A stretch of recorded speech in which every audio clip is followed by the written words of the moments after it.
ಧಾರವಾಡದ ವಲಯ ಕಚೇರಿ ನಂಬರ್ 1ರಲ್ಲಿ ಬರುವ ಬೀದಿ ಬದಿ ವ್ಯಾಪಾರಿಗಳನ್ನು ಏಕಾಏಕಿ ತೆರವುಗೊಳಿಸಲು ಪಾಲಿಕೆ ಅಧಿಕಾರಿಗಳು ಮುಂದಾಗಿದ್ದಾರೆ. ಈ ವೇಳೆ ವ್ಯಾಪಾರಿಗಳು ಮತ್ತು ಅಧಿಕಾರಿಗಳ ಮಧ್ಯೆ ಗಲಾಟೆ ನಡೆದಿದ್ದು, ಈ ಸಂದರ್ಭದಲ್ಲಿ ಜನಜಾಗೃತಿ ಸಂಘದ ಮುಖಂಡ ನಾಗರಾಜ ಕಿರಣಗಿ ಅವರು ಅಂಗಡಿಗಳನ್ನು ತೆರವುಗೊಳಿಸದಂತೆ ವಲಯ ಆಯುಕ್ತರಿಗೆ ಮನವಿ ಮಾಡಿದ್ರು.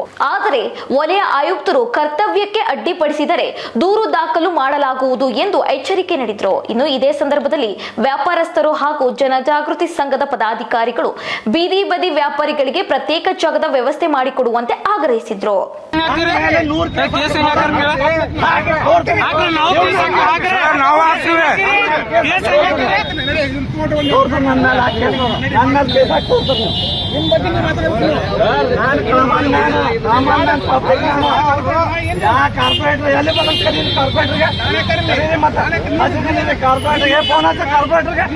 ಕಾರ್ಪೊರೇಟರ್ ನಮ್ಮಿಂದ ಆಯ್ಕೆ ಆಗಿರೋದು, ನಮ್ಮ ಮೇಲಲ್ಲವ, ನಮ್ಮ ಸೇವಕ ಅರವಿಂದ್ ಬಲದಿಗೆ ಹಚ್ತೀನಿ ಫೋನ್.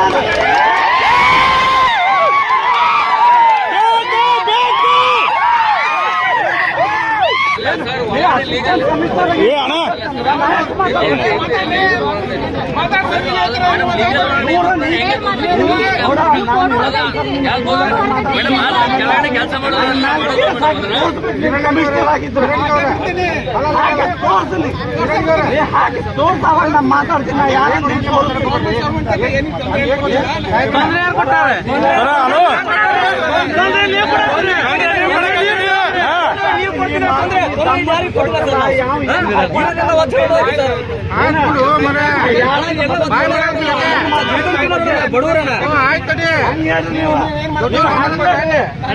ಮಾಡ್ರಿ, ದಮ್ ಕೊಟ್ರಿ. ನಾನ್ ನಿಮ್ಮಂಗಲ್ಲ, ನಿಮ್ಮ ಅಪ್ಪ ದಮ್ ಕೊಡ್ತೀನಿ ನಾನು.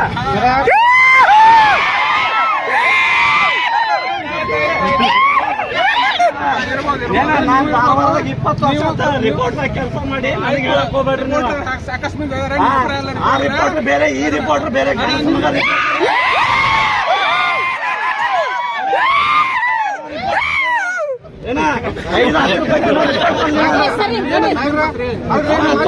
ನನ್ನ ಕೆಪಾಸಿಟಿ